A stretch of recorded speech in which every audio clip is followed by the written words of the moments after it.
আসসালামু আলাইকুম। আজকে ৩০শে মার্চ ৩১তম যুদ্ধের দিন। ট্রাম্প আজকে ইরানে ব্যাপকভাবে হামলা করছে। মার্কিন বোমারু বিমান দিয়ে ইস্পাহান প্রদেশে একটা বড়সড় হামলা করছে এবং ধারণা করা হচ্ছে ইরানের গোলাবারুদ ডিপোতে হামলা করা হয়েছে। এতে ব্যাপক ক্ষয়ক্ষতি হয়েছে ইরানের। এখন এই যুদ্ধের প্রেক্ষাপটটা কোন দিকে যাচ্ছে? এই যুদ্ধটা ট্রাম্প মূলত কী করতে চাচ্ছে এই যুদ্ধে? ট্রাম্পের হাতে কি ট্রাম্প কার্ড আছে? ট্রাম্প তো যুদ্ধের জন্য ব্যাপক প্রস্তুতি নিয়ে আগে থেকে একেবারে অন্য দেশ হলে ভয়ে দেখে যুদ্ধে অটোমেটিক যেন হেরে যায়। যে কোনো দেশের উপর যখন আক্রমণ করা হবে, এই যে প্রস্তুতিটা, এই প্রস্তুতির কারণে ভয়ে অটোমেটিক ওই দেশ স্যারেন্ডার করে ফেলে। এখন এই মুহূর্তে যুদ্ধের হিস্টোরিটা কী? ট্রাম্প কার্ডটা কার কাছে? যুদ্ধের ট্রাম্প কার্ডটা এখন কার কাছে? আমি বলবো যে যুদ্ধের ট্রাম্প কার্ডটা এখন ইরানের হাতে। এই যুদ্ধের ট্রাম্প কার্ড ইরানের হাতে। ইরান যুদ্ধের মোড় ঘুরে দিবে। আমার ধারণা এক সময় যে মুসলিম বিশ্বগুলো আছে, এই আপনার আরব আমিরাত, কাতার, বাহরাইন, সৌদি আরব, এই সব দেশগুলো, মধ্যপ্রাচ্য সবগুলো দেশগুলো ইরানের সাথে একত্রিত হয়ে যাবে এক সময়। এই ট্রাম্প মূলত একজন ব্যবসায়ী। সে পুরো বিশ্বকে লণ্ডভণ্ড করে দিচ্ছে। আপনারা দেখবেন যে ট্রাম্প অন্যান্য যত মার্কিন প্রেসিডেন্ট আছে, এই প্রেসিডেন্টের সাথে ট্রাম্পের কোনো কিছু মিল নেই। ট্রাম্প পুরো বিশ্ব ব্যবস্থাকে ধসে ফেলতেছে। ট্রাম্প প্রথম যে 5 বছর মেয়াদে ক্ষমতায় আসছে, তার বুঝতেই গেছে 5 বছর যে কী রকম সিস্টেমটা হবে, এটা সেটা সে তার নীতিটাকে প্রয়োগ করতে পারেনি, তার পরিকল্পনাটাকে প্রয়োগ করতে পারেনি। এই এই সময়টা এসে এবার প্রেসিডেন্ট নির্বাচন হওয়ার পর তার সেই পরিকল্পনাগুলো প্রয়োগ করার চেষ্টা করতেছে। সে মূলত একজন ব্যবসায়ী। সে এখন দেখতেছে সারা বিশ্বে আমেরিকার যত আর্নিং হচ্ছে, ইনকাম হচ্ছে, এই ইনকামগুলো থেকে ব্যয় বেশি হচ্ছে এবং আমেরিকার ঋণ হচ্ছে $30 ট্রিলিয়ন সারা বিশ্বের কাছে। ব্যাপারটা একটু চিন্তা করে দেখেন। ধরেন বাংলাদেশের ঋণ হচ্ছে $5 বিলিয়ন, আর বাংলাদেশের সম্পদ আছে $1 বিলিয়ন। $5 বিলিয়ন সুদ আসল দিতে বাংলাদেশে কী থাকবে? আপনারা চিন্তা করে দেখেন ব্যাপারটা। Same to same $trillion. সারা বিশ্বের কাছে $30 ট্রিলিয়ন ঋণ হচ্ছে আমেরিকার। এখন এই ট্রাম্প, এখন সে তো তাদের তো রাজত্ব ধরে রাখতে হবে সারা বিশ্বে। এখন এই জন্য সে মূলত একজন ব্যবসায়ী। এখন চায়না যেভাবে অগ্রসর হচ্ছে, ব্যাপকভাবে চায়না যেভাবে আগে যাচ্ছে, ট্রাম্প কিন্তু এতে ফুলে ফেপে উঠতেছে যে এই ট্রাম্পে এই সময় এসে, এই দ্বিতীয় ট্রাম্পের এসে ট্রাম্প চাচ্ছে যে পুরো মধ্যপ্রাচ্য এবং পুরো বিশ্বকে সে নিজের আয়ত্ত নিয়ে আসতে। এখন তার আমেরিকার ব্যয় হচ্ছে কিসে এবং আর্নিং হচ্ছে কিসে। আমেরিকা, ট্রাম্প যখন প্রেসিডেন্ট হলো, দ্বিতীয় মেয়াদে প্রেসিডেন্ট হওয়ার পর কাতার, কুয়েত, বাহরাইন, সৌদি আরব, এই 4টা দেশ থেকে $2 ট্রিলিয়ন করে, $6 ট্রিলিয়ন,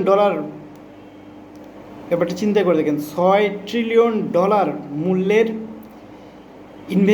ইনভেস্টমেন্ট তার দেশে নিয়ে আসছে। $6 ট্রিলিয়ন মূল্যের ইনভেস্টমেন্ট, যেখানে ইরান সাথে যে যুদ্ধটা চলছে, এই যুদ্ধে ইসরায়েলের মোট ব্যয় ধরা হয়েছে $271 বিলিয়ন। এটা ইসরায়েলের পার্লামেন্টে $271 বিলিয়ন চাওয়া হয়েছে এই ইরান ইসরায়েল যুদ্ধের জন্য, এবং তারা লেবাননের ফ্রন্টেও কাজ করতেছে। এই জন্য $271 বিলিয়ন এই যুদ্ধের জন্য ইসরায়েল তাদের পার্লামেন্টে এই টাকাটা চাইছে আর কি। অলরেডি তাদের পার্লামেন্ট অনুমোদন দিয়ে দিছে, যুদ্ধ চলছে। এখন যে $6 ট্রিলিয়ন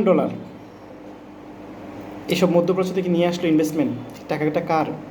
আপনার আমার মুসলিমদের তেল বিক্রির টাকা, কাঁচা টাকা, ডলার। এখন ট্রাম্প তার যে মধ্যপ্রাচ্যে যত ঘাঁটি আছে, এই ঘাঁটিগুলোকে ট্রাম্প চাচ্ছে যে এই ঘাঁটিগুলোকে তার নিজের আয়ত্তে নিয়ে আসতে। এই মধ্যপ্রাচ্যের যত ঘাঁটি আছে, ঘাঁটি থেকে মার্কিন সৈন্যদের ব্যাপক খরচ হচ্ছে, মার্কিন সৈন্যদেরকে নিজের দেশে নিয়ে আসবে, এসে ঘাঁটিগুলো আর কি কিছু দারণ টারণ দিয়ে আর কি পাহাড় রাখবে আর কি, এরকম। সে মূলত ব্যবসায়ী, সে চাচ্ছে যে দেশে উন্নতি, মানে টাকা পয়সা সম্পদ যাতে মানে ব্যবসায়ী হলে যে আর কি যেটা হয়, আপনার লাভের চিন্তাটা বেশি করবেন আপনি।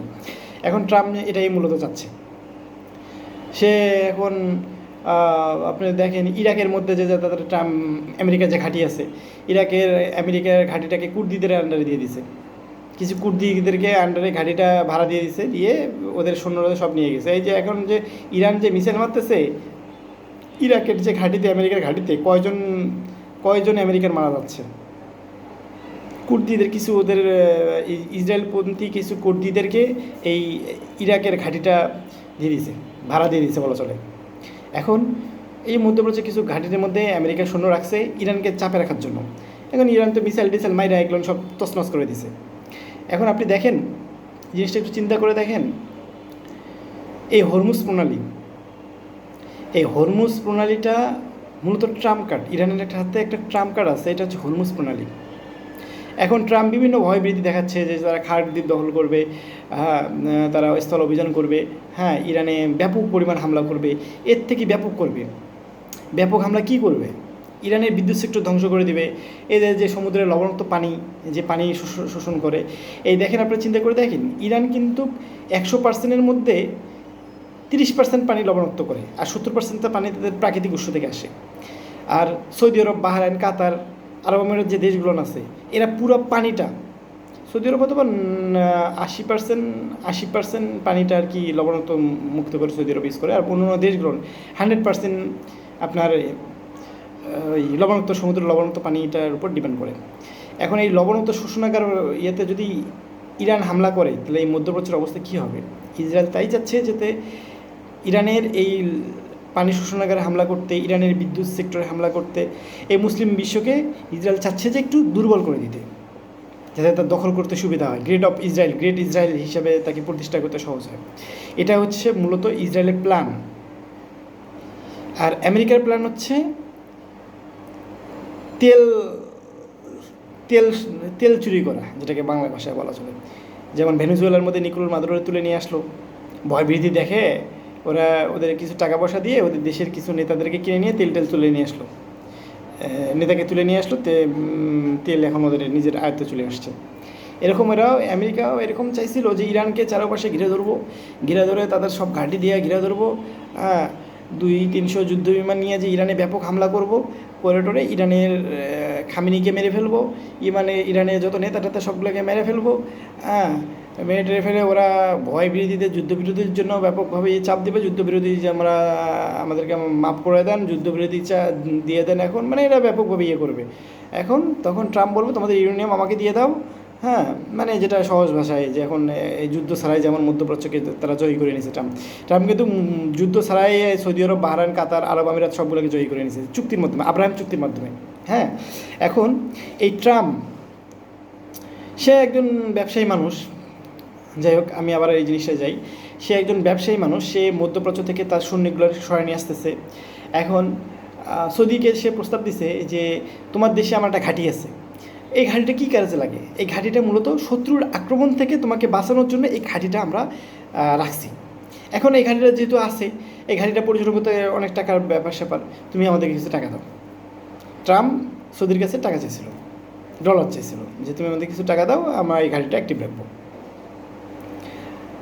এখন সৌদি আরব হয়তো বা ওই ইনভেস্ট করছে $2 ট্রিলিয়ন, হয়তো বা ইনভেস্ট যেগুলো করা আছে এই যুদ্ধের পরিস্থিতিতে, এই ইনভেস্ট লোন ব্যাক নিতে পারে সৌদি আরব, বাহরাইন, কাতার, আরব আমিরাত।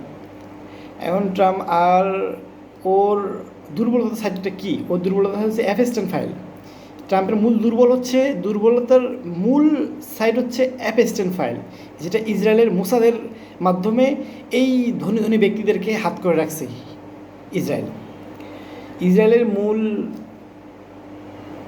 মূল চাওয়া হচ্ছে ল্যান্ডটাকে বড় করা, জায়নবাদী শাসন প্রতিষ্ঠান করা। ইসরায়েলের এটা চাওয়া। আমেরিকার চাওয়া হচ্ছে যেসব দেশে তেলের খনি আছে, সোনার খনি আছে, হ্যাঁ, আপনার কিছু গুরুত্বপূর্ণ কিছু র মেটেরিয়ালস ওই দেশে আছে, ওগুলোকে দখল করা, দখল করে ওটা ওই খনিগুলো থেকে উত্তোলন করে নিজের দেশে নিয়ে আসা।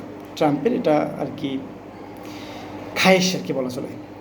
এবং সেই সেটা করতেছে, এইসব দেশে যায়, বড় বড় রণতলে নিয়ে যায়, যুদ্ধ বিমান নিয়ে যায়, এই ভয়টাও দেখে এটাকে এসব প্ল্যান করতেছে ট্রাম্প। এখন ট্রাম্প দেখেন আপনার, সে একজন ব্যবসায়ী মানুষ, তার প্ল্যান হচ্ছে এরকম করে ইরানকে দুদিন ধমক টমক দিয়ে, ইরানকে এরকম করে হারায় দিয়ে তারপরে আমি ইয়েতে যাব, ভেনেজুয়েলার পাশে এগুলোকে নিজের আয়ত্তে নিয়ে আসবো।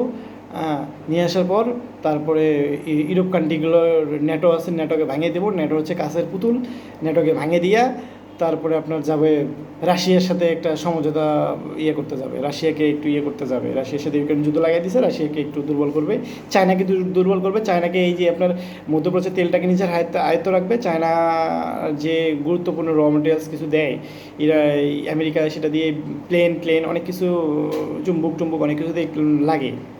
এখন এই এআই সিস্টেমের জন্য লাগে। এখন এই চায়নার যে গুরুত্বপূর্ণ যে র মেটেরিয়ালসগুলো আসবে, এখন চায়না সে নিষেধাজ্ঞা দিলেও চায়, সেই নিষেধাজ্ঞা টেকাইতে পারতেছে না আমেরিকা। নিষেধাজ্ঞাতে নিজেরই লস, কারণ চায়না তখন ওই র মেটেরিয়ালসগুলো দিতে যাচ্ছে না, তখন আমেরিকার লস হচ্ছে। সেই জন্য আমেরিকা এখন চায়নাকে নিজের হাতে আনার জন্য এই প্ল্যানটা করতেছে, যে চায়না তো তখন নিজের হাতের মুঠে চলে আসবে, আর রাশিয়া তো নিজের হাতে, এরকম একটা মাস্টার প্ল্যান নিয়ে ট্রাম্প আগাচ্ছে। এখন যখন ইরানে মারি খাচ্ছে, এখন বলতেছে হরমুজ প্রণালী আমার না, হরমুজ প্রণালী মুক্ত করার কাজ আমার না, হরমুজ প্রণালী যাক, চায়না এখান থেকে ব্যবসা করে, চায়না আসুক, আমেরিকার কিছু দেশ আছে, ইউরোপ কান্ট্রি কিছু, ইউরোপীয় ইউনিয়ন, এরা আসুক, এরা হরমুজ প্রণালী ব্যাপক পরিমাণ তেল নেয়, এরা আসুক, আমেরিকার কাজ কেন, আপনারা যুদ্ধ বিমান পাঠান, যুদ্ধ জাহাজ পাঠান, আমরা হরমুজ প্রণালী আমরা হেল্প করবো, হরমুজ প্রণালী খুলে দেবো। এখন তো ইউরোপীয় ইউনিয়ন এই যুদ্ধে আসবে না, আর আপনার ন্যাটোকে ডাকতেছে, ন্যাটো এই যুদ্ধ আসবে না। এখন ট্রাম্প হুমকি দিচ্ছে যে ন্যাটো ভেঙে দিবে, ন্যাটো কাছের পুতুল, আর আমেরিকা ছাড়া ন্যাটো কাছের পুতুল। এখন যদি ন্যাটোকে ভেঙে দেওয়া হয়, এই ন্যাটো ভেঙে দিলে, ন্যাটোর মূল এখন ঘাঁটিটা হচ্ছে আপনার তুর্কিতে, তুরস্কে ন্যাটোর মূল ঘাঁটি। এখন যদি ন্যাটোটা ভেঙে দেওয়া হয়, তাহলে এই ইউরোপীয় ইউনিয়ন, ইউরোপ কান্ট্রি এবং তুর্কি এরা একটা মানে হাতছাড়া হয়ে একটা পাগলের মতন হয়ে যাবে। কারণটা কি, এই ন্যাটোর উপর ডিপেন্ড করে এই ইউরোপীয় ইউনিয়নটা দাঁড়ায় আছে। ইউরোপীয় ইউনিয়নের যত সম্পদ রক্ষা, এদের দেশকে রক্ষার চুক্তিবদ্ধ হয়েছে আপনার ন্যাটোর সাথে, এই ন্যাটোর উপর ডিপেন্ড করে এরা আর কি চলছে। এদের কিন্তু সৈন্য বাহিনী, গোলাবারুদ, যুদ্ধ বিমান অত ব্যাপক না। এখন যদি ন্যাটো ভেঙে দেয়, তখন ন্যাটো কী করবে, এই ইউরোপের দেশগুলোর, যেমন ট্রাম্পের খায়েশ হচ্ছে গ্রিনল্যান্ড দখল করা, ন্যাটো ভেঙে দিয়ে সেই গ্রিনল্যান্ড দখল করার উদ্দেশ্যে তার পরিকল্পনা আর কি। এখন যদি ট্রাম্প এটাই করে, তখন এই ন্যাটোর দেশগুলো করবে কি, রাশিয়ার সাথে চুক্তি করে নেবে, রাশিয়ার সাথে একত্রিত হবে। আর রাশিয়ার খ্রিস্টান হচ্ছে অর্থোডক্স খ্রিস্টান, মানে খ্রিস্টানদের একদম গভীরতম ধর্মিক খ্রিস্টান, অর্থোডক্স খ্রিস্টান, রাশিয়ার খ্রিস্টানরা। তখন এই ইউরোপীয় ইউনিয়ন আর রাশিয়া একত্রিত হয়ে যাবে, একত্রিত হয়ে একটা মহাশক্তিতে রূপান্তরণ করবে, এবং আমেরিকা ব্যাপকভাবে পরাজিত হবে। আমেরিকা প্রতিটা সেক্টরে মার খাবে, ব্যাপকভাবে আমেরিকা পরাজিত হবে। এবং এই ইউরোপীয় ইউনিয়ন এবং রাশিয়া এরা আস্তে আস্তে পরবর্তীতে ইরানের সাথে যে সন্ধি বিচ্ছেদটা আছে, এই সন্ধি বিচ্ছেদটা ভেঙে ফেলবে। এখন যে লজিস্টিক সাপোর্ট ইরানের সাথে যে চুক্তি করা হয়েছে, ইরান যদি যুদ্ধে জড়ায়, রাশিয়া তাদের লজিস্টিক সাপোর্ট থেকে শুরু করে সকল গোয়েন্দা তথ্য সব কিছু ইরানকে দিবে, যুদ্ধ বোমা বারুদ পাঠাবে, এরকম একটা চুক্তি করা আছে ইরানের সাথে রাশিয়ার। এই চুক্তিটা তখন ভেঙে যাবে। তখন এটা আমেরিকা আপনার ইউরোপ কান্ট্রি, তখন ন্যাটো ভেঙে দেওয়া হবে, এটা নতুন একটা জোট তৈরি করবে, তারা জোট করে আপনার রাশিয়ার সাথে একটা শক্তিশালী জোট করবে, এবং এই একটা শক্তিশালী একটা হবে, বলয় তৈরি হবে। আর এই মুসলিম একটা দেশ থাকবে, সেটা হচ্ছে আপনার তুর্কি। আমার মনে হয় তুর্কিকে রাখবে না তারা, এই জোটে তুর্কিকে রাখবে না। তুর্কিকে যদিও রাখে, তুরস্ক থাকবে পাগলের মতন, তুরস্ক কিছু বুঝে উঠতে পারবে না। তুর্কি অত শক্তিশালী থাকবে না এবং বুঝে উঠতে পারবে না। পরবর্তীতে তুর্কিকে হয়তো বা কোনোভাবে বাধ্য হবে এবং পরবর্তীতে এই তুর্কিকে দখল করে নেবে তারা, ইস্তাম্বুল দখল করে নেবে। ইস্তাম্বুল দখল করে আস্তে আস্তে আস্তে আস্তে অগ্রসর হয়ে ইরানে আসবে, ইরানে আক্রমণ করবে, ইরান মধ্যপ্রাচ্যের এই দেশগুলো দখল করবে, দখল করে আস্তে আস্তে সৌদি আরব কিনারে আসবে।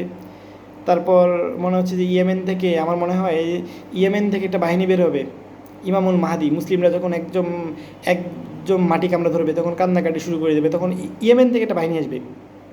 এই বাহিনীটার মধ্যেই মনে হচ্ছে ইমামুল মাহাদি থাকবে এবং এই বাহিনী যেখানে যাবে ব্যাপকভাবে জয়ী হবে। যাই হোক, যুদ্ধর পরিস্থিতি কথা বলতে বলতে অনেক দূর চলে আসছি। পরবর্তী ভিডিওতে ব্যাপকভাবে ইনশাল্লাহ বাকি জিনিসগুলো আলোচনা করার চেষ্টা করব। আপনারা লাইক শেয়ার দিয়ে পাশে থাকুন এবং চ্যানেলটা সাবস্ক্রাইব করুন। অবশ্যই চ্যানেলটা সাবস্ক্রাইব করবেন যাতে আমি উৎসাহিত হয়ে পরবর্তী ভিডিও দিতে আগ্রহ প্রকাশ করি এবং দিই দ্রুত। আচ্ছা, ধন্যবাদ সবাইকে।